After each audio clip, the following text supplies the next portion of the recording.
Galip dari kelas 10-2, dan saya akan menceritakan tentang biografi pahlawan, yaitu pahlawan Tan Malaka berdasarkan buku Tan Malaka Perjuangan dan Kesederhanaan karya Anom Wani Wicaksana. Tan Malaka adalah seorang filsuf kiri, pemikir revolusioner serta pejuang kemerdekaan Indonesia yang namanya sempat terpinggirkan dari sejarah nasional. Beliau lahir pada tahun 1897 Bukit di Nagari Pandang Gadang, Sumatera Barat. Beliau tumbuh dan lahir di tengah lingkungan Minangkabau yang kaya akan tradisi dan semangat untuk merantau. Beliau menempuh pendidikannya di sekolah desa, sekolah quick school atau sekolah guru di Bukit Tinggi, dan karena kecerdasan beliau yang menonjol, beliau mendapat beasiswa untuk bersekolah di Reich Quick School Helmand, Belanda. Di Belanda inilah beliau bersentuhan langsung dengan pemikiran kiri atau pemikiran sosialis dan komunis. Beliau aktif dalam berorganisasi pelajar dan menulis tentang kondisi sosial politik di Hindia Belanda pada saat itu. Dan pengalaman beliau di Eropa inilah membentuk pandangan revolusionernya dan menyatakan beliau bahwasanya kemerdekaan masih penting bagi bangsanya. Sekembalinya beliau dari Belanda ke Indonesia pada tahun 1919, beliau menjadi guru di perkebunan Delhi, Sumatera Utara, dan menyaksikan langsung kekejaman eksploitasi dan penindasan bagi buruh di sana, dan membuat beliau semakin yakin bahwasanya keadilan sosial dan kemerdekaan masih harus ditegakkan.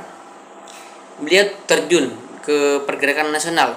Beliau menjadi anggota aktif PKI atau Partai Komunis Indonesia dan memainkan peran penting dalam berbagai aksi dan pemogokan kerja.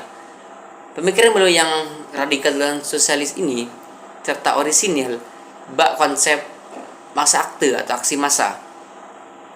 Beliau dikenal juga menjadi organisator ulung untuk menggerakkan beberapa massa, bahkan bisa menggerakkan sebuah massa. Namun dalam pandangannya beliau berseberangan langsung dengan ketua PKI pada saat itu dan membuat beliau dikeluarkan dari partai. Namun mentalnya tak kunjung padam. Tan Malaka Bak James Bond, beliau mengorganisasi kelompok secara bawah tanah. Beliau menyebarkan ide-idenya dalam berbagai tulisan. Contohnya di buku karya fenomenalnya, buku Nar de Republika atau Republik Indonesia.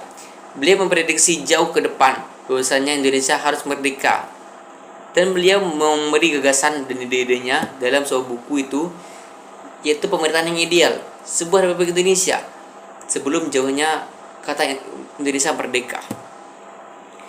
Namun kesalahannya yang tragis membuat beliau hidup dalam pelarian dan persembunyian Mbak James Bond.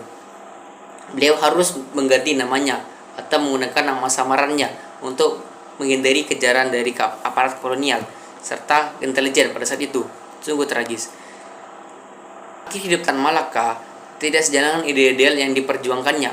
Setelah proklamasi kemerdekaan di tengah gejolak politik dan konflik internal, pada tahun 1949 beliau ditangkap dan dieksekusi oleh tentara Republik Indonesia.